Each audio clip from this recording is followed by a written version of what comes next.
सकाळी सकाळी उठून आज माझं सगळं आवरून घेतले आणि मस्त अशी देवाची पूजा केली. मस्त वाटत होतं. आणि त्यानंतर मस्त उंबरा स्वच्छ धुवून घेतला. त्यानंतर मस्त असं उंबऱ्याचं पूजा केली आणि वरती पण हळद कुंकू, साईडनी पण हळद कुंकू लावून पूजा करून घेतली. मी पहिलं पाण्याने स्वच्छ धुवून पुसून मग त्याला पूजा केली, हळदी कुंकू लावलं आणि मग हळदी कुंकाचा लेप लावलं. त्यानंतर डायरेक्ट दुपारीच ब्लॉग शूट करायला घेतलं.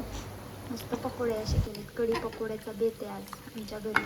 खूप दिवस झालं खायचा विचार चालला होता पण बनवलं नाही. अशी आज ते मुहूर्त लागला आणि बनवलं. बघा कसं तोंडाला येणारं पाण्यासारखं, तोंडाला पाणी येण्यासारखं कढी झाली. आणि हे आपले पकोडे. मला कढी पकोडा खूप आवडतो, पनीरच्या भाजीपेक्षा जास्त. पनीर एवढं नाही आवडत पण कढी पकोडा खूप आवडत असतो. कसं दिसतंय मस्त.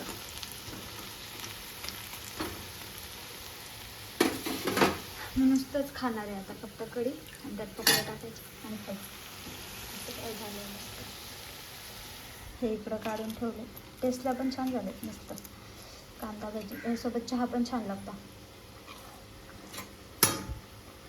चहा पण बनवणार आहे मी आता.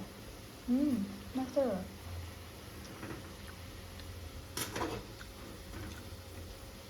टेस्टी झालं.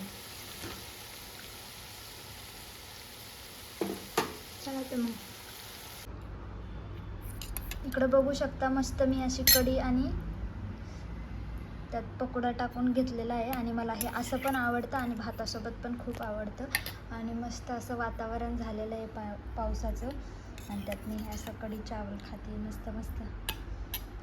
या मंडळी खायला तुम्ही पण.